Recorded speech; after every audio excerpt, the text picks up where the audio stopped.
President Tinubu confers Commander of the Order of the Federal Republic on late Chief of Army Staff Lagbaja.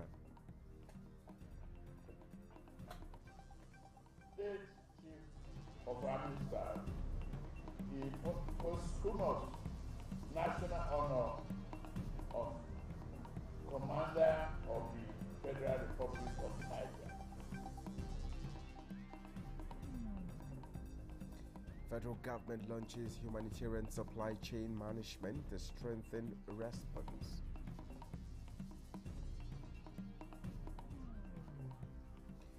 And Nigeria targets legislative reforms to strengthen national health security.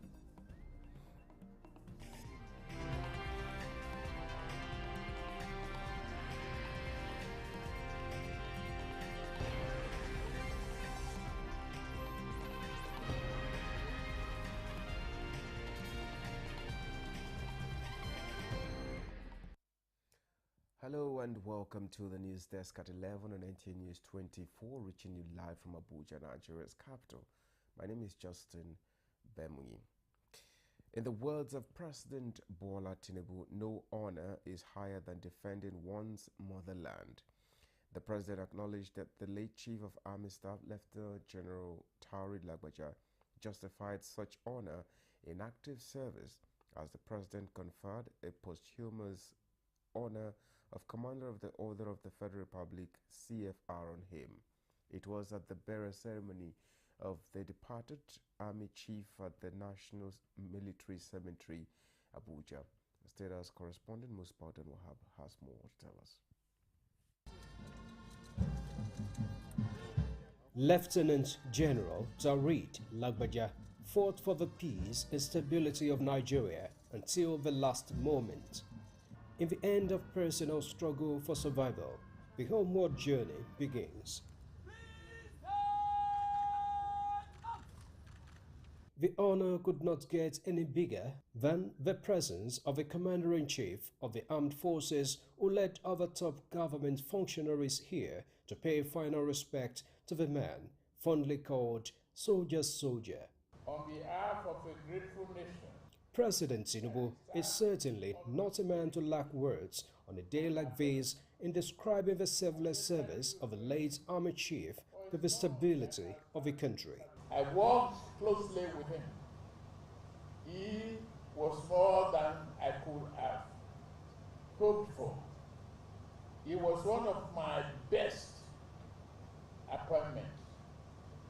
Lieutenant General Lagbaja embodied the finest ideas of a patriot and a soldier. The president acknowledged the deceased as his trusted advisor, whose formidable intellect and breadth of knowledge served this nation well, with demonstration of great love for the country and its people. Unwavering dedication to national security, a remarkable achievement in the fight against terrorism. As an eternal symbol of our appreciation, I've granted late Chief of Army Staff the posthumous national honor of Commander of the Federal Republic of Nigeria, CFR. We're going to use his passing away to resolve further to defeat all enemies of the state, wherever they are, whether within or outside.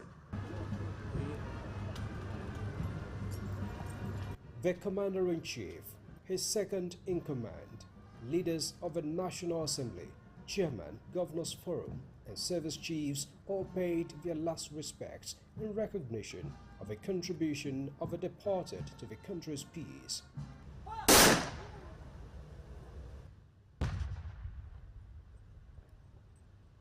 Born on February 28, 1968, Lieutenant General Taoreed Lagbaja was appointed 23rd Chief of Army Staff on June 19, 2023 by President Bola Tinubu. He began his military career with the Nigerian Defense Academy in 1987 and commissioned in 1992 as a second lieutenant in the Nigerian Infantry Corps as a member of the 39th Regular Corps. He later obtained an MSc in Strategic Studies from the U.S. Army War College in Pennsylvania. The late general played crucial roles in numerous internal security operations, including Operation Zaki in Benue State, Lafia Dole in Borno, Udoka in southeast Nigeria, and Operation Forest Sanity across Kaduna and Niger States. He also participated in a United Nations peacekeeping mission in the Democratic Republic of Congo in 2003. He is survived by his wife and 2 children. In Abuja, Musbal and Wahab, Nta News. Vice President Kashim Shettima has pledged the federal government support for Nigeria's Oscar campaign with access to the $618 million investment in digital and creative enterprises program as Nigeria positions May Martaba to clinch the nation's Academy Award. State House correspondent Abdurrahman Jibrila reports that the Vice President revealed that creators will have access to the funds aimed at boosting investment in digital and creative industries. A meeting with the films team led by the Minister of Arts, Culture, Tourism and Creative Economy, Hannatu Musawa. Vice President Kashim Shettima calls for fusion into one another and support this project. He charged the minister to lead the campaign to mobilize all resources to ensure Nigeria's success at the Oscar Awards. May Martaba, directed by Prince Daniel, has been officially selected as Nigeria's entry for the 2025 Academy Awards in the Best International Feature Film category. The film explores themes of power, love, and female leadership in an ancient African kingdom. People within the creative industry, before government came along, have been able to record a lot of successes organically on their own. Now, but there's the ceiling that they'll only be able to go through, and now government has come to give it all the necessary network support, put up the structures, and try to find the funding stratas or funding streams to ensure that, it opens the vistas up. Going to the Oscars is like the Nigeria Super Eagles going to the World Cup. So that is in simple term. So yes, it is a new day for the creative industry, especially because first we had 2 nominations previously, but this is about the first time that the government is throwing its weight behind the submission to the Oscars. The stakeholders are hopeful to have a media city, which is going to be a one-stop shop for 9 sectors across the whole industry. From the State House, Abdurrahman Jibrila, Nta News. The federal government has launched a humanitarian supply chain management partnership to strengthen response efforts. State House correspondent Abdurrahman Jibrila reports that initiative, which aligns with the Nigeria localization framework, seeks to empower local actors and leverage local resources to address the country's growing humanitarian needs. Vice President Kashim Shettima, who was represented by Deputy Chief of Staff to the President, Senator Ibrahim Hassan Hadejia, said climate change coupled with global economic crisis has deepened the nation's complex humanitarian situation. He announced that President Bola Ahmed Tinubu has approved the establishment of a new disaster relief fund, providing immediate assistance to disaster victims nationwide, complementing the broader localization framework. Climate change, coupled with global economic crisis, has deepened this complex humanitarian situation. Just recently, we were struck by severe flooding that upended millions of lives, causing incalculable damage. If we fail to act now, projections indicate that by 2030, the number of people in need could rise by another 50%. And so USAID is very interested really in looking at how Fritz Institute, which is our specialty, is supply chain management, how can we help these organizations to enhance their supply chain so they can best support the programmatic aspects of localization.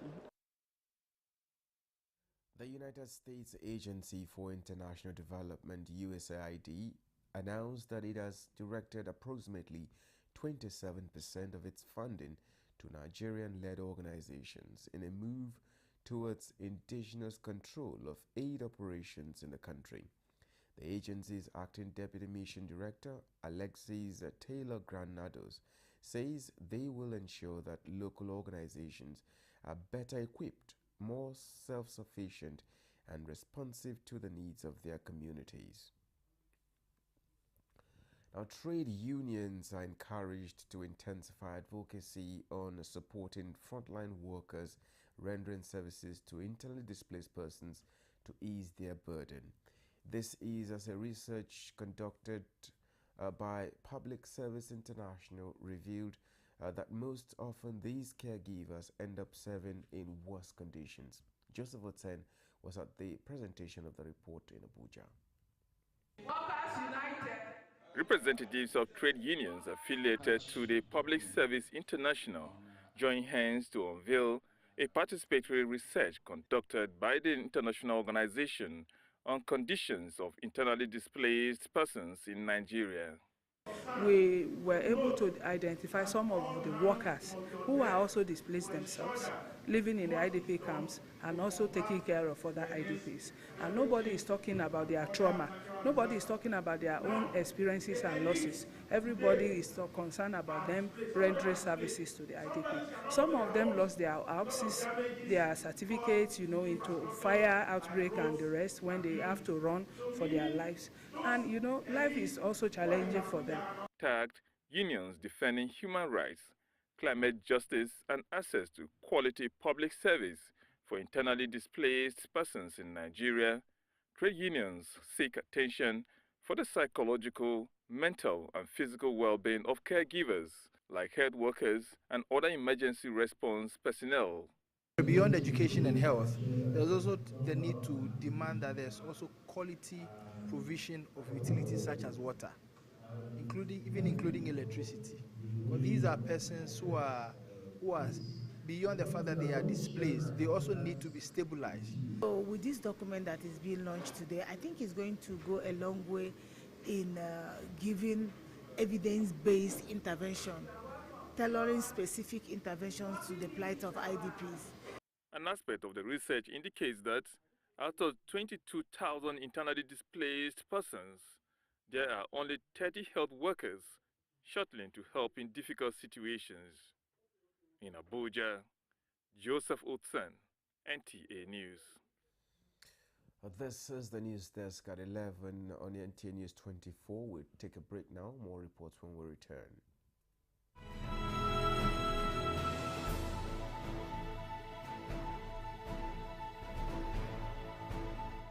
From the creeks of the Niger Delta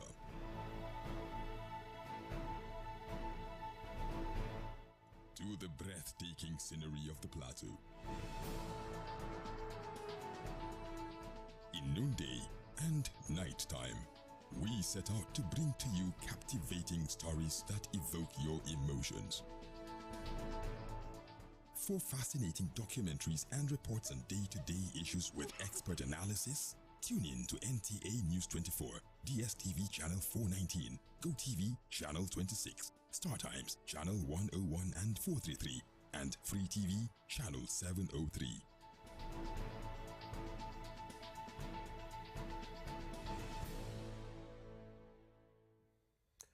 Now, Polaris Bank is engaging students across the country on the need to embrace opportunity that education offers, as it provides incentives as part of its corporate social responsibility to reduce population out-of-school children and increase access to quality education.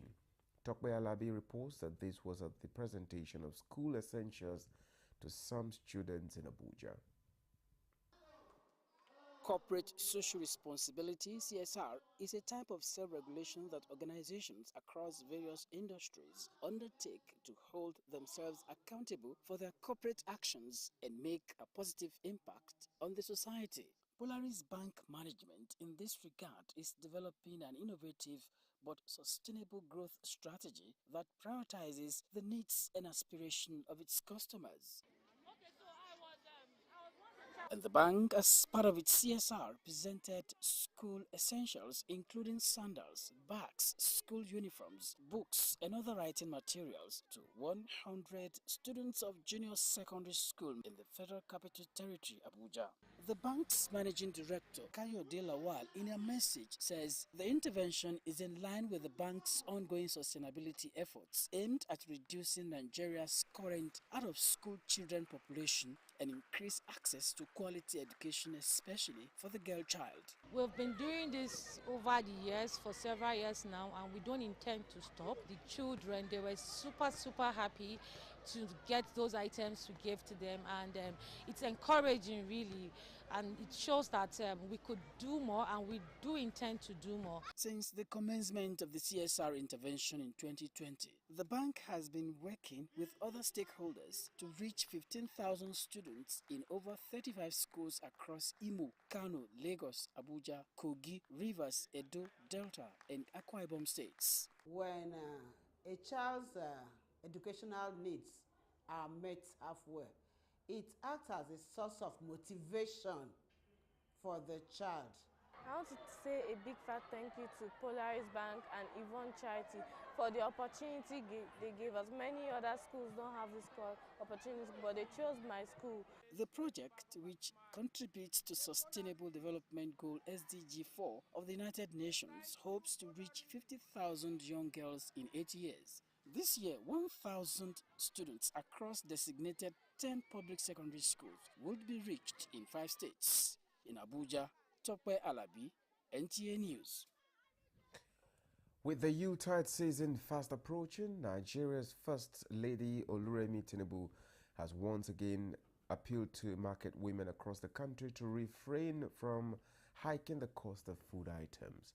She made the appeal in Abakaliki, where she joined thousands of women to celebrate the 2024 Ebonyi Women's Day. State House correspondent Adedi Taiwo reports that the First Lady also inaugurated a 3.1-kilometer runway at the Wilberforce Chuba Okadigbo International Airport, Onueke. Arrayed in colors, united in purpose, women in Ebonyi State converged for their annual celebration, where their contributions to the development of the state is given recognition. The attendance and participation of Nigeria's First Lady Oluremi Tinubu added more pep to the celebrations, as she described them as the true salt of the nation, promoting peace and commerce. I see the love you all dwell, together in. It's such great love. We can feel it as we are driving around your state. We've always been our brother's keepers, and I believe we can still bring that energy back. From what I saw in Ebonyi today, there is hope for this nation. She commended the state governor, Francis Iwufuru, for giving the women wings to fly through appointments and other supports. But as I go back to greet and honor your governor, who has done so well, exceeded the 35% for women, and the deputy governor is a woman. Our women are with us. They have been working for us. They have suffered. They are just getting the evidence of democracy for the few months that she come into office. Your contribution, your support to our women as the wife of the President of the Federal Republic of Nigeria is what we cannot get up and start quantifying. She has been supporting the women of Ebonyi State, and he has given us so many positions, and still will give us. As part of the celebration, the Renewed Hope Initiative donated 50 million naira, 20,000 wrappers, shoes and bags to support the women, while the state governor also empowered 130 people with 1 million naira each as business recapitalization grants. At the government house, Abakaliki, where she earlier met with traditional rulers in the state, the First Lady appealed to them to always bless the country, noting that Nigeria has everything it takes for her to be a great nation. She had, on arriving in the state, inaugurated a 3.1-kilometer runway at the Wilberforce Chuba Okadigbo International Airport, Onueke. The inauguration of the runway is a significant ceremony that is crucial to the commencement of commercial flight operations at the airport scheduled for December 12 this year from Abakaliki in Ebonyi State. Adeni Taiwo, Nta News. The federal government and key players in Nigeria's health sector are amplifying the importance of legislative reforms to strengthen national health security amid global health risks and means of leveraging partnerships for sustainable financing. Coordinating Minister of Health and Social Welfare Professor Mohammed Ali Pate in a message harps on Nigeria's commitment through the renewed hope sector approach on health. Oluseyi Adebo has details. With an improved records, especially from the Joint Eastern Evaluation, JEE, a tool the World Health Organization, WHO, uses to assess countries' health security, that shows indicators of Nigeria movement from 39% in 2018 to 54% presently. The country is still confronted with some health challenges, recording significant surge in meningitis cases, outbreak of Lassa fever, and diphtheria, including other developments of national public health threats. Nigeria is not without some existing infrastructure, which has worked reasonably well in times of emergency. But are these sufficient and fully optimized? The answer is no. Do we have the necessary and sufficient enabling laws and policy instruments as a backdrop for our health emergency and security response? The answer is no. This is the challenge before us at this policy dialogue and beyond. This, the civil society-led policy dialogue, organized by the Legislative Initiative for Sustainable Development, themed Protecting Citizens' Health, imperative of a successful legal framework and accountability system for health security financing, is trying to appraise. The Nigerian sector-wide approach SWAP program, we hope, will help us to maximize resources more efficiently, reducing duplication, foster financial transparency and accountability in the allocation and use of resources. We want a situation where there is efficient funding to run various health security activities as needed. And this goes beyond just response activities when there is an outbreak. The grouping is quite certain that there is the prospect of addressing Nigeria's healthcare gaps when legislative backing is being prioritized. In Abuja, Oluseyi Adebo, Nta News. You're watching the news desk at 11 on Nta News24. Here is a recap of our major stories. President Tinubu confers Commander of the Order of the Federal Republic on late Chief of Army Staff, Lagbaja.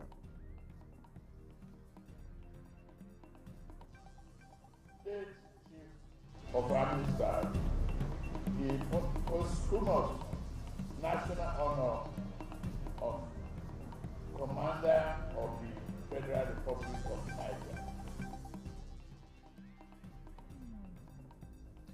Federal government launches humanitarian supply chain management to strengthen response.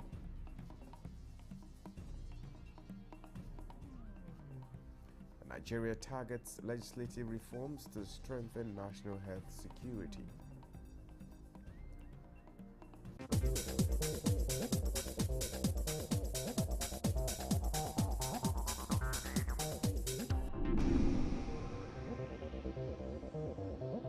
This is Nta News24. Another milestone has been recorded after the signing of a Memorandum of Understanding between Nigeria and India, signifying the long-standing partnership and mutually beneficial relationship between the two countries.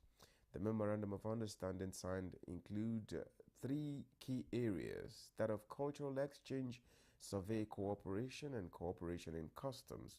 Permanent Secretary of the Ministry of Foreign Affairs, Umar Ahmed Dumoma, and the India Secretary Economic Relations, Damu Ravi, signed on behalf of both countries with a commitment to fostering the present partnership for the benefit of both countries.